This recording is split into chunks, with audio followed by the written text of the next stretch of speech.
Last season, the team was picked to finish 13th out of 14 Sun Belt teams in the preseason poll to begin the season. However, the Red Wolves won 17 of their final 21 games, finishing second in the regular season standing, and then going on to beat previously undefeated James Madison in the Sun Belt Tournament Championship to capture the program's first conference championship and to punch the team's first ever ticket to the NCAA tournament. While the preseason polls for this year aren't out yet, you can rest assured that the Red Wolves won't be picked to finish 13th this year. She's an Arkansas kid, she's a coach's kid, and she's the head coach of our history-making Arkansas State women's basketball program. Please welcome Coach Destinee Rogers.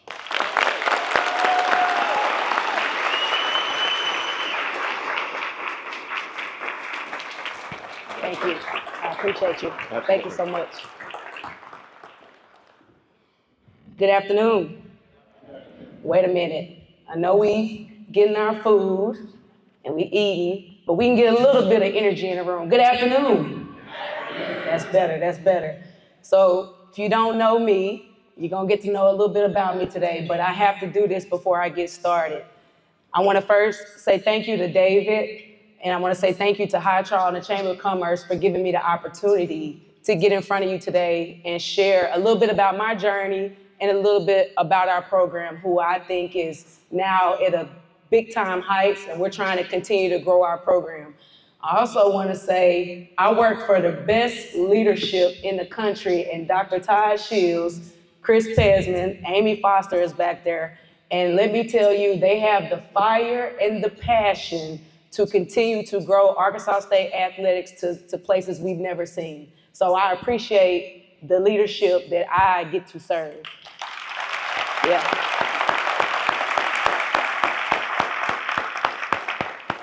I want to recognize my staff back there in the back. Will y'all stand for me, please? I am nothing without that table. They are the backbone of this program. And if you don't know them, you need to get to know them. They are a group of young rock stars, and I cannot do what I do without that table, so I appreciate y'all for being here. Now let's talk about the most important table, in my opinion. Returners, can y'all stand up for me? And stay standing for me. When you talk about recruiting, and I gotta take my moment to celebrate this group, and I wish the other four were here. When you talk about recruiting in today's world, what is the first thing you hear? You hear money. You talk about money. This group won a championship not making a dime.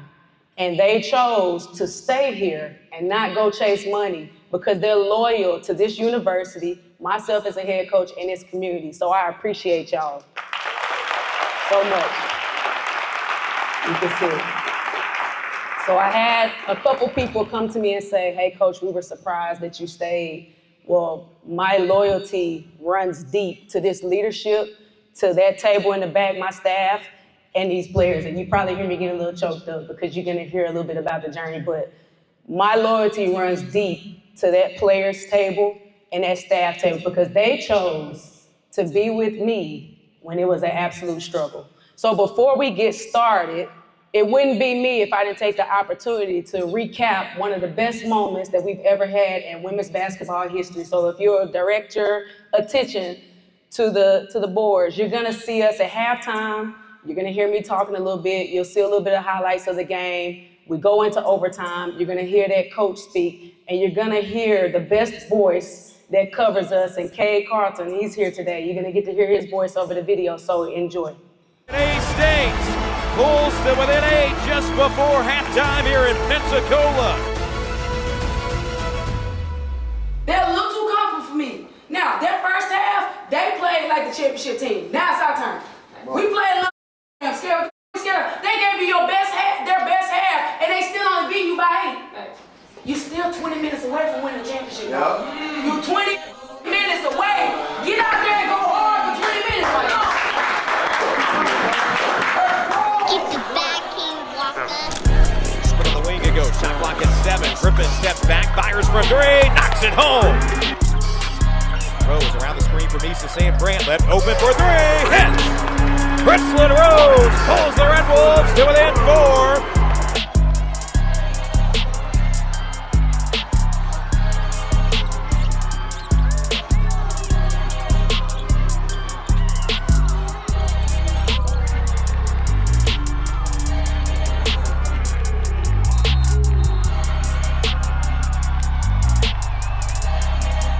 chased down by Kennedy Montu. Montu up ahead to McAllister. Back to Montu. Montu with the right hand. Scores it off the window. Red Wolves to within a point.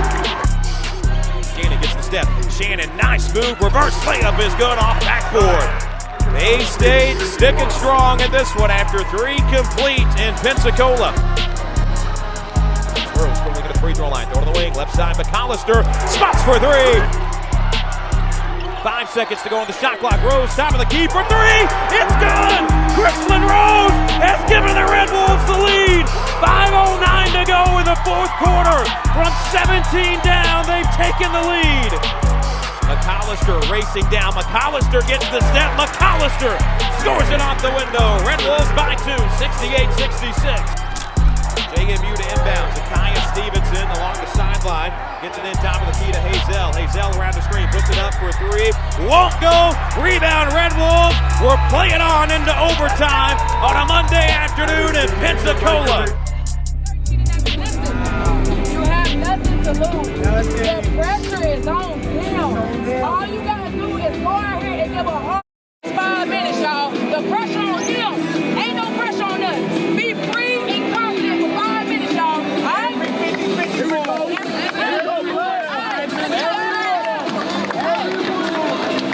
Hey, y'all, we do this every day. Every day. This is where we make our money, baby. Monday and Tuesday was hard for a reason, baby. It was hard for a reason to prepare you right now. Now go get the done. Win on 3. 1, 2, 3. Let's go. Winter Rogers to center floor. She'll jump with Ashanti Barnes. Here we go in overtime of the Sun Belt Conference Championship game. Deflected away, Rose recovers, finds Rogers open underneath, can't finish on the first try, but gets her own rebound, follows it back up and in, and A-State leads it by 2. Rose steps back from 18, fires on the jumper, knocks it home, the Red Wolves lead by 3. Finds Rogers, Rogers in the corner, right side, it's Rose, spots for 3, fills it up, the Red Wolves lead it by 6. Are you serious? The team of First is about to do it again and make their mark on this program unlike any other team that's come before them has done. On the 50th year of women's sports at Arkansas State, A-State is about to have some representation in the big dance. Next one for McAllister on the way, hits home, Red Wolves by 7. Destiny over Dynasty. Put your dancing shoes on, A-State, for the first time in program history. The Red Wolves are going to the NCAA tournament. 3 on 3. 1, 2, 3. That's A-Free. I told you we were coming back. We ran back. We here.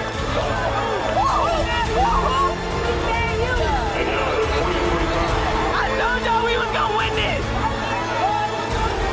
The team of First has accomplished the ultimate first this afternoon in Pensacola. Unbelievable.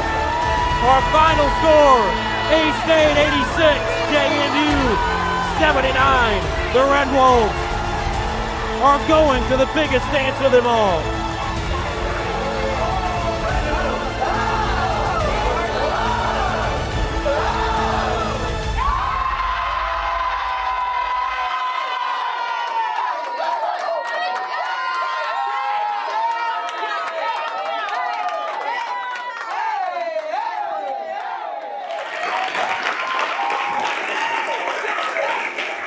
Didn't that video give you chills?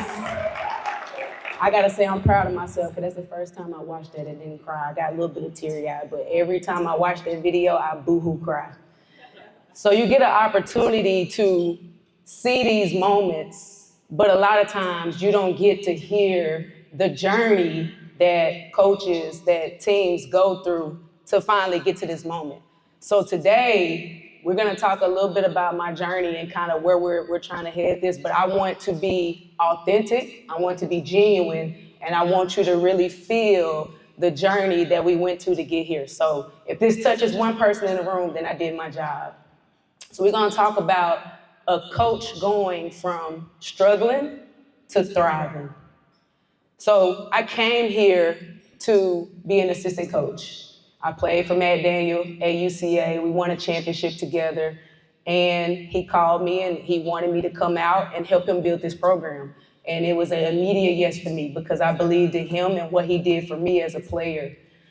So whenever he decided to step down for personal reasons, God always gave me a vision that I would be a head coach. I just had no idea that it would happen that way. So my story, I think, is one that's special because it's a story about what God can do in somebody that truly believes. So I get the phone call, that he's stepping down, and we have to coach a game within less than 24 hours. So you look at some people's journeys, and they get to prepare for that moment. They go through the interview process. They have a plan of them being a head coach. I did not think that I was about to be a head coach that night. And so it was an opportunity for me to step into this and really own it and believe the vision that God gave for me. So the first 2 years weren't exactly what we wanted it to be. And sometimes that's a part of the journey. We have a lot of leaders in here, a lot of business owners, and maybe you're not a business owner or a leader. Maybe you have a certain role. I believe that every single person is in leadership in their role. So for me, it was about trying to serve our players and try to be the best version of myself for them. And for the first 2 years, I learned a lot. So that group that was with us probably didn't get the best version of myself because I had to learn as I went. So you go through the first 2 seasons and you think about, we won 13 games both seasons. And if you know anything about me, I won championships at the high school level as a player. I won a championship in college as a player, and then I won one as an assistant coach. So I'm not a loser. I know a lot of people thought that, but I know what winning looks like. But I was not the best that I could be. I had to learn. And in leadership, sometimes you gotta lose a little bit to learn so that you can achieve this goal, so that you can achieve whatever it is that you want to achieve in your business and the community. So I don't regret those 2 years at all. So we get to the second year, and there's no doubt about it. The seat is hot. It's my last chance. We gotta figure this out. So we lose essentially our whole team, right? Everyone knows that story. We lose our whole team. Was that a hard moment for me as a head coach? Absolutely. When you're in this seat, you're faced with the criticism and people are gonna, talk about it as they should. This is the seat that we choose. But I wanna say this about those kids that left. A lot of people ask me about that. And to be honest with you, it had to happen. I think it had to happen not only for me, but it had to happen for them as well. They needed to go find an opportunity that worked out for them. And it was my chance, which what felt to me was a new opportunity at the end of a road, is what it felt like at that moment. So when I look at this table right here, and we're thinking as a staff, hey, we gotta rebuild, we gotta go get a brand new team, and we gotta figure out what we can do to win. So as a head coach, I'm sitting there thinking, well, we have no money, we're coming off a losing season, and we just lost our whole team. Who wants to come play for a program like that? Would you want to send your daughter or son to go play for a program like that? Probably not. But this table and the 4 others did not blink. They did not blink. They didn't question anything. And I knew, a lot of people ask me, when did you know that this team would be special? I knew that this team would be special the first day I laid eyes on them.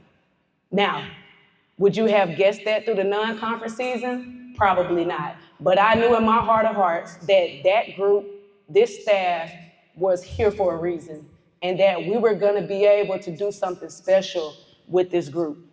So we talk about, we got a new opportunity, what feels like the end of a road if you don't figure things out. So for me, as a leader and somebody that leans on their faith, I had to go back to, do you listen to the opinions of others? Do you listen to the criticism? Do you listen to all that? Or do you believe what God told you were gonna do here? Because when I first took this job, he gave me a vision of what this program could be. So whenever we face that adversity, I had two choices.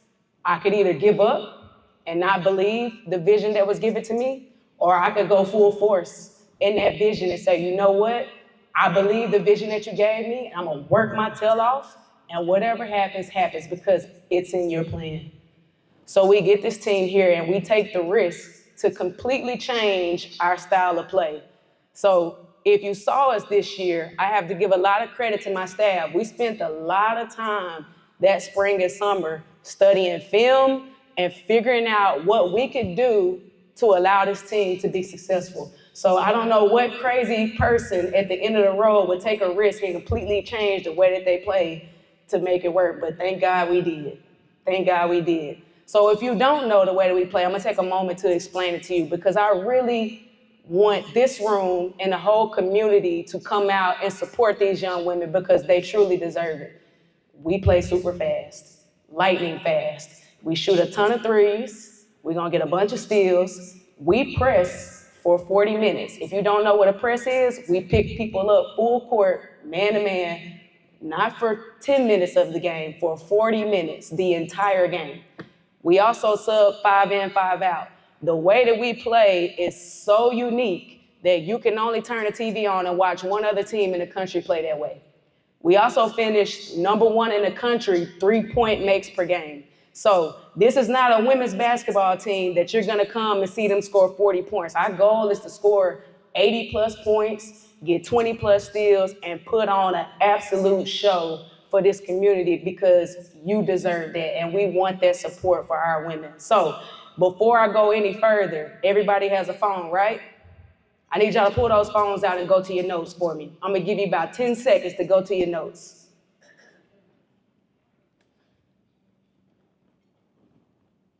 Some of y'all ain't got your phones. I'm looking. All right. I want you to write November 3rd, 7 p.m. That is our first game.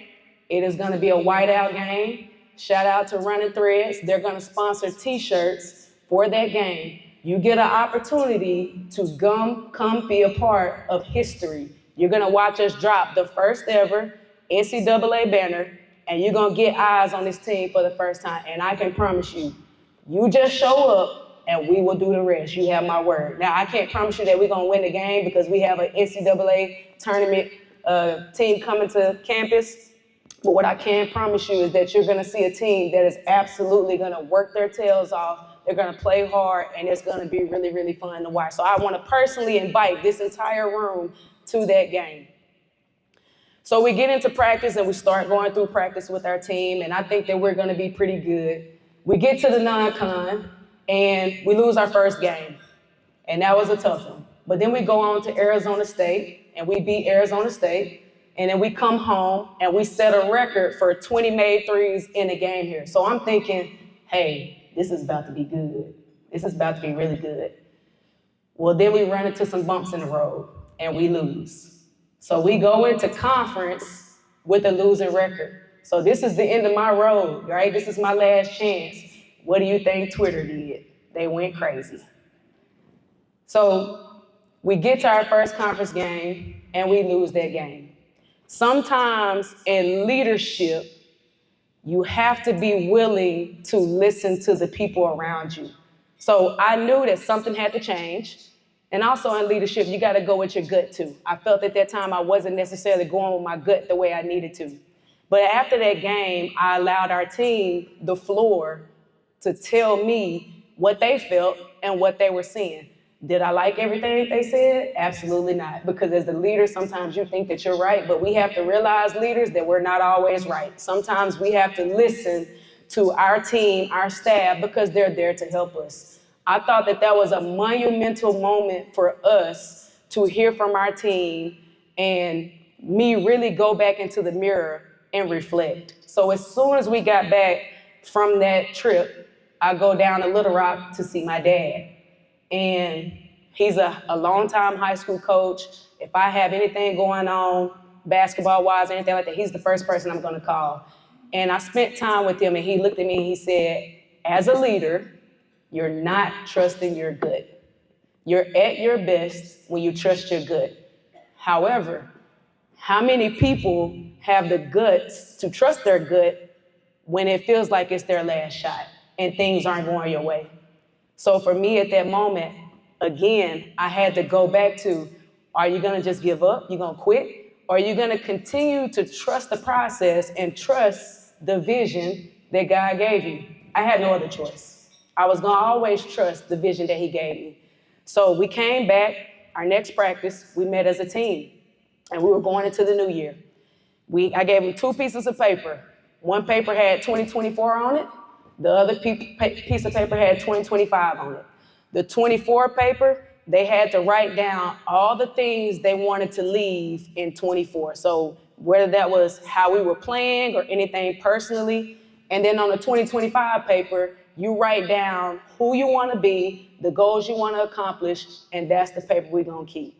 So I took all of the 2024 papers, I let them keep their 25 papers, and I took those 24 papers, I took them home and burned them to the ground. But that was kind of a reset button for us to move forward into this new year. We then go on to win 11 straight games. So we had a snag in the road. It felt like maybe the system wasn't working, but we chose to continue to believe in what we thought could work. We had the guts to continue to believe what we thought would work. And we go on to win 11 games in a row. A lot of times in business and leadership, when you have a lot of wins, you think that you're doing everything right, right? You don't learn as much when you're winning as you do sometimes when you take a couple losses. So we win 11 in a row, we're feeling good about ourselves, we're feeling confident about it, and then we face Bowling Green at home, and they whoop us at home. And it's kind of like a hard pill to swallow, because what are we doing wrong? We go on to win 2 games, but then we go on the road and we lose 2 conference games on the road. I truly believe if those games did not happen, if we didn't lose those games, we probably would not have won a championship, because it gave us an opportunity to go back and regroup and see what it was that we needed to fix. We also were not playing as a team. So I'm really big about signs, I'm big about everything. So in my mind, I'm thinking, we're not playing as a team, something's not right, I don't know what's going on. I did get a text message from one of my prayer warriors that would pray over the team all the time and said, God said that you guys aren't playing as a team, and this last game, which was our game at Troy, to get the 2 seed to go into the tournament, if y'all don't figure it out this game, you're not gonna win a championship. So my players know, I share with them, hey, this is our last chance. This game is our last chance. You gotta go into this game and you gotta play as a team. We come out in that game and we kill it. We share the ball, we get back to making our threes, we get the number 2 seed into the tournament. So a lot of people, they look at this shirt. This is my 2nd time wearing this shirt. I was sitting in my office a week before we went to the tournament. And I was sitting there and I was thinking about the tournament and thinking about what we need to do to win. We only got to win 2 games to get to the NCAA. I was sitting at my desk, my staff was sitting at our meeting table, and literally got a vision that we would win a championship and that I was going to have this shirt on. So I immediately reached out to Tracy and I said, hey, I need you to make me this shirt. We're not going to tell anybody about it. I don't know what's coming from this, but I have faith that I'm going to get to show this shirt. So she makes this shirt, and he literally told me, God told me, when you win this, you're going to take your coaching top off, and people are going to see that it was not you that did this, that it was me. So as soon as you see the confetti and all that good stuff, I took my top off because I wanted people in that arena, on the TV, to see what I believe faith in God can truly do with you when you believe the vision that he gave you. So I talk to my team about this all the time. You have some people, and now you may not need my advice because I know we got a lot of successful people in here, but I'm going to share a part of my journey. I believe that sometimes when things get hard, People quit before they get to the good stuff. And I was not willing to quit before we got to the good stuff because I believe in God, I believe in myself, but most importantly, I believe in the people that I had around me. So can you go back to the last slide? I didn't ask anybody to take this picture. For me, in this moment, yes, it's exciting to win a championship. Yes, it's exciting to feel like you finally got to the top. But you're looking at someone right there that struggled, that was trying to figure things out, that just wanted support from the community. And sometimes you gotta sit with yourself, you gotta sit with God, and you gotta figure out what works, what doesn't work. Do you believe in yourself? Do you have the guts to continue to believe the vision that you got, even when the whole room don't believe it? So I stand in front of you today telling you, I don't know that we can do this again. I don't know. I don't know what's in God's plan.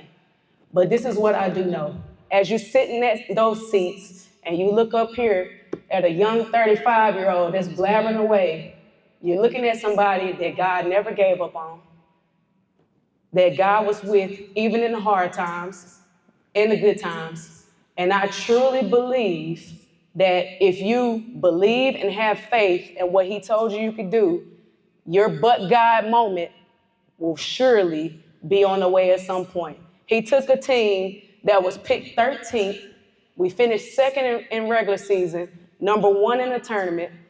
We were 200 plus in the country in pace and offense and defense. We were number 1 in the country in 3-point makes per game, top 15, top 25 in the country in multiple offensive stats, and then top 25 in multiple defensive stats. That wasn't me, that was God. So I wanted to have an opportunity to share our journey. You see that when you look at the championship and you look at the excitement, that didn't just come overnight. It comes with losses. It comes with believing in what you do. And sometimes you just got to look yourself in the mirror and say, hey, as a leader, what can I do to get this right? And you're looking at a leader that's going to lead your women's basketball program for a long time, I hope,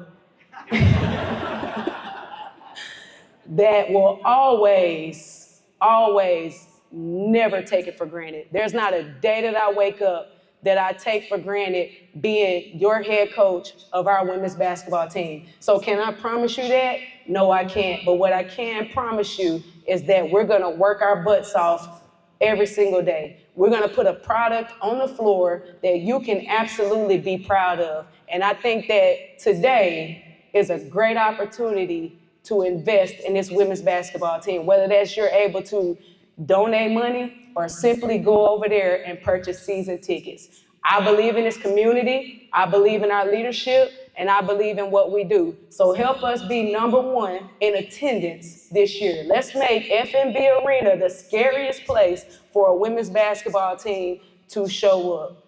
So again, thank you, High Trial. Thank you, Chamber of Commerce, for giving me the opportunity to come up here and speak. I want to know everybody. So if I didn't get a chance to talk to you, please come talk to me. If you want to stop by practice, you can stop by practice. But I really would love the opportunity for everybody in this room to come to our game on November 3rd and you come see for yourself. And if it's not what I told you it's going to be, you come tell me. Thank you again for the opportunity. Wolves up.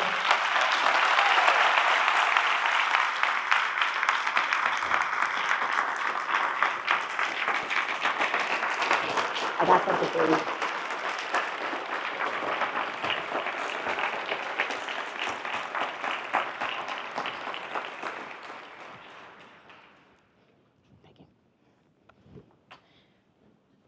When I talked to David and he told me I was going to be speaking, he put the pressure on me to come up here and deliver. So I hope I did that. But I just want to tell you, David, I appreciate you. I appreciate the support that you're giving our women's basketball program. And I cannot wait to experience the new experiences that we're going to have with our program teaming up with you guys. So thank you. We got an autograph ball for you. Thank you. I appreciate you. Yeah, thank you. Awesome job. Thank you. Thank you.